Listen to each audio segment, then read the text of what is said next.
should should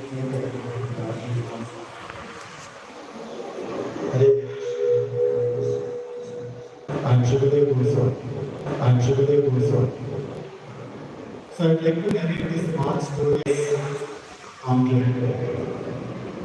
So long back, there was a king by name Parikshit. How many of you know Parikshit? The king Parikshit? Not many of us. Hardly a few hands. So King Parikshit is the grandson of Archana. So at the end of previous yuga, after ending the previous yuga, the Kali Yuga starts off, right? In the beginning of Kali Yuga, those days the Rishi was in Dhyana. Then Parikshit goes and asks him, I'm very thirsty, please give me some water. But because he was in Dhyana, he could not observe the king, the ruler, the king has come there. So then the king Parikshit feels very much offended and he sees that after 7 days, the same person should be killed by the bite of a snake. He will curse like that. So now this curse will reach to Parikshit. So Parikshit, he has got all the strength to revert this curse.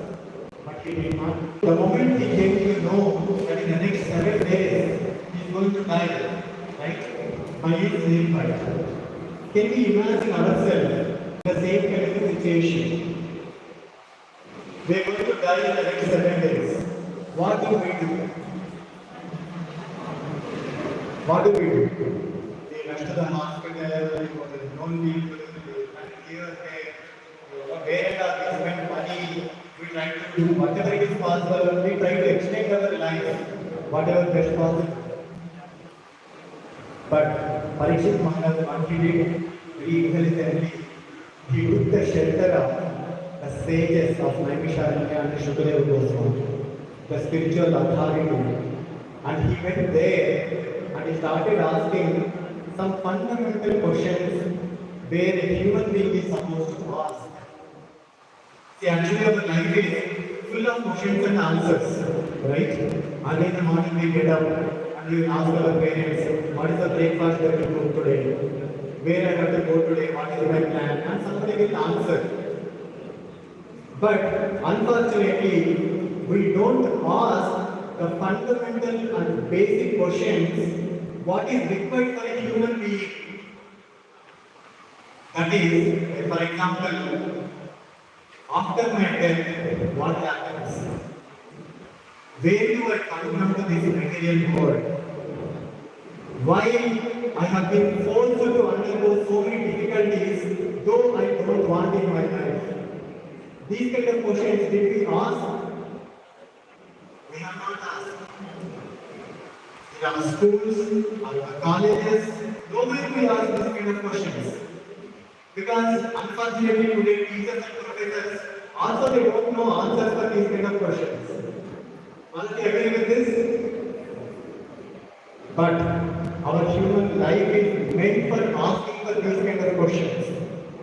If we don't ask, the purpose of the human life is not fulfilled. So that's how what Parikshit Maharaj did. He started asking these kind of questions to Shukadeva Goswami. So when he asked what are the duties of a person who is about to die, should he run to a hospital? He should run to some other location? Or what he should do?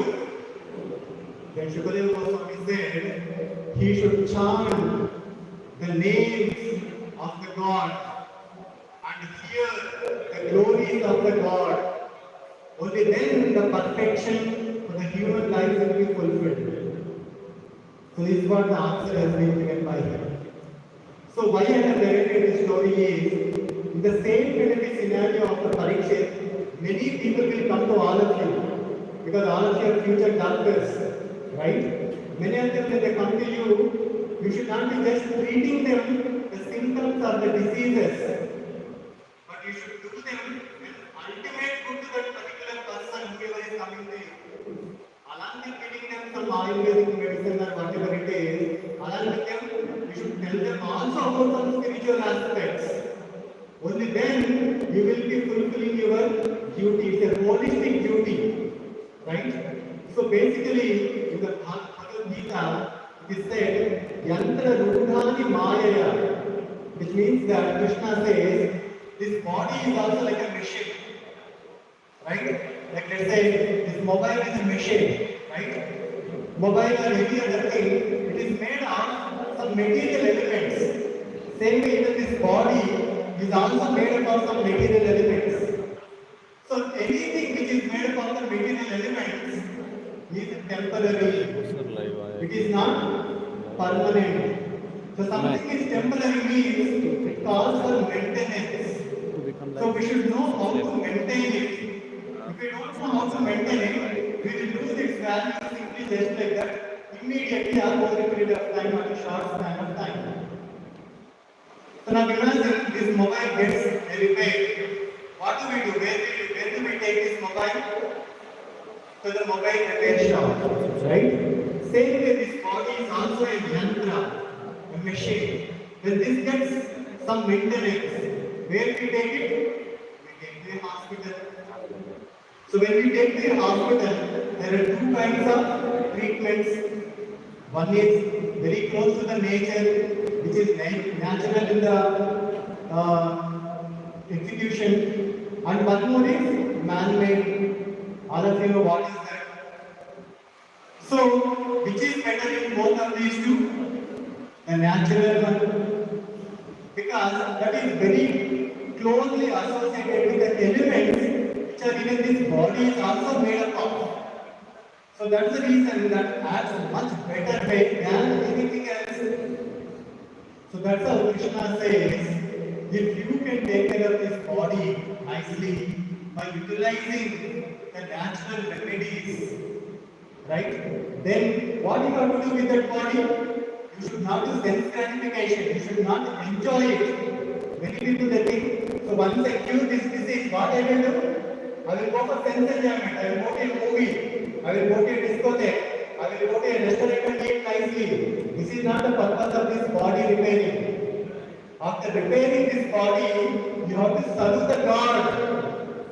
That is the ultimate purpose. Then you will get connected very easily to the God. So that's how the doctor's activity is also divine activity. How you are helping all the human beings to render a very good service to the God himself.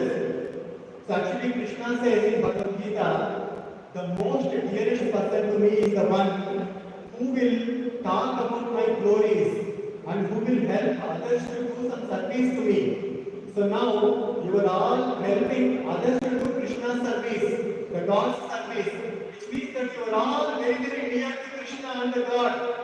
What else is required? Such a wonderful duties that you are all taking up in the future. So I request all these young minds, the Gen Z minds, to take up this Ayurvedic doctor activities as a very good passion and take it forward to the next generation and take to the next levels and make your life successful and receive the blessings of Lord Krishna. Thank you very much. Hare Krishna.